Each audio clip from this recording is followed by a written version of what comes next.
నమస్కారం. హాయ్, ఏం పేరు మీ పేరు? Doctor of Tirumala Shetty. ఇప్పుడు ప్రజెంట్ జూబ్లీ ఎలక్షన్ జరగబోతుంది కదా, ఎవరు గెలుస్తారంటారు అక్కడ? బీఆర్ఎస్ఏ రావచ్చు మినిమం. ఎందుకనంటే మాగంటి గోపీనాథ్ గారు అకాల మరణం చెందారు కదా, ఆ సానుభూతి కొలది వాళ్ళ మిస్సెస్ నిలబడ్డారు. ఆవిడకి బీఆర్ఎస్లో టికెట్ వచ్చింది. ప్రస్తుతానికి ఆ సానుభూతి కొలది ఏమైనా వేస్తే ఆవిడకే రావచ్చు, లేకపోతే బై కాంగ్రెస్. మనిషి చచ్చిపోతే గుర్తుపెట్టుకోలేని పరిస్థితిలో ఉన్నారు ఇప్పుడు జనాలు. ఆ సింపతి అనేది వర్క్ అవుద్ది అంటారా? ఆ నాయకుడు ఆ నియోజకవర్గానికి ఏం చేశాడో మేలు.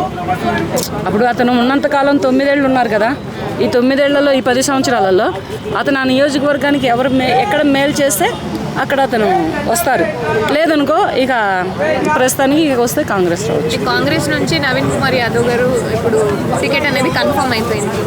ఆయన అంతకుముందు సెకండ్ ప్లేస్లో ఓడిపోవాల్సి వచ్చింది. సో ఇప్పుడు ఎంఐఎంఐ ఓట్లు కలిసి గెలిచే అవకాశం ఉన్నట్టు కూడా మాట్లాడుకుంటున్నారు. అది వాళ్ళు తేల్చుకోవాల్సిన విషయం ఏంటంటే ఎంఐఎంఐ అండ్ కాంగ్రెస్ పార్టీలో నిలబడినటువంటి నవీన్ యాదవ్ గారు కలిసి మాట్లాడుకొని వాళ్ళు చీల్చుకుంటారా లేకపోతే కలుపుకుంటారా అనేది వాళ్ళు తేల్చుకుంటారు. దానికి మనం అంత సపోర్ట్ ఏమీ చెప్పలేము. రాజకీయాల్లో తండ్రి చనిపోతే దాని తర్వాత వీళ్ళకి ఇలాగా తరతరాలు వస్తున్న దాంట్లో మనం చాలా చూసాము. వాళ్ళ వల్ల ఏమవుతుందంటే ఫస్ట్లో ఓకే హెడ్ అనే అతనికి ఇంట్రెస్ట్ ఉండేది, జనాలకి సేవ చేయాలని ఉండేది.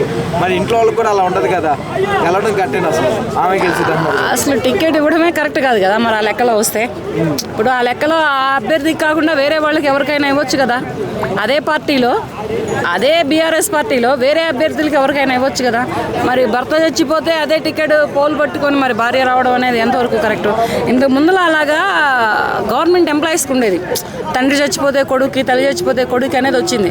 అలాగే ఇప్పుడు ఎంప్లాయీస్లో ఎలాగైతే తీసేశారో అలాగే ఈ ఎలక్షన్స్లో కూడా భర్త చచ్చిపోతే భార్యకి, తండ్రి చచ్చిపోతే కొడుక్కి అనేది కూడా తీసేస్తే బాగుంటుంది. ఆ చట్టం, ఆ రాజ్యాంగం మరి మన రాజకీయంలో లేదు కదా. లేనప్పుడు ఏంటంటే పోటీ చేస్తున్నారు ఆవిడ.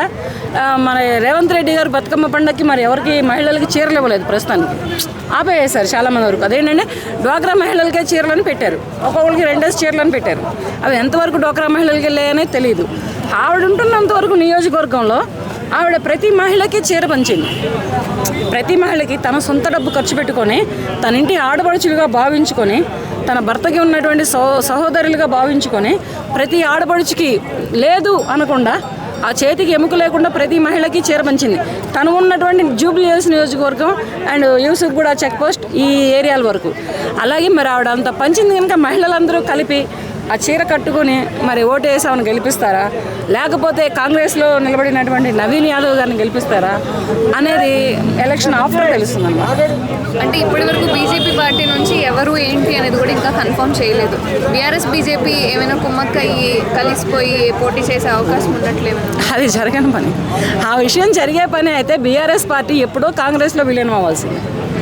విలీనం అవుతానని చెప్పిన తర్వాతనే ఆమె రాష్ట్రం ఎడగొట్టింది. సోనియా గాంధీ గారు 2009లో రాష్ట్రం ఎప్పుడైతే ఎలా ఎడగొట్టిందంటే, నేను విలీనం అవుతాను మీలో, మీ మాట వింటానని బీఆర్ఎస్ నాయకుడు అప్పుడు చెప్పబట్టే ఆమె అనేది రాష్ట్రాన్ని అనేది విడగొట్టింది. తర్వాత ఈయన వెనుపోటు పొడిచాడు కదా ఆవిడకి. ఇది వెనుపోటే కదా, ఆయన రాష్ట్ర ప్రజలకే పొడిచాడు డబుల్ బెడ్రూమ్ ఇస్తానని చెప్పి. అలాగే డబుల్ బెడ్రూమ్ ఎంతవరకు ఇవ్వలేదు. ప్రతి ఇల్లు లేని పేదోని సొంత ఇంటి కళ నిజం చేస్తానన్నాడు. ఏ పేదోనికి సొంత ఇంటి కళ నిజం కాలేదు. లక్కీ డ్రా అని పెట్టి అది దాంట్లో చాలా అవకతవకలు జరిగాయి, మోసాలు జరిగాయి. నిజమైన పేదవాడికి ఇల్లు రాలేదు.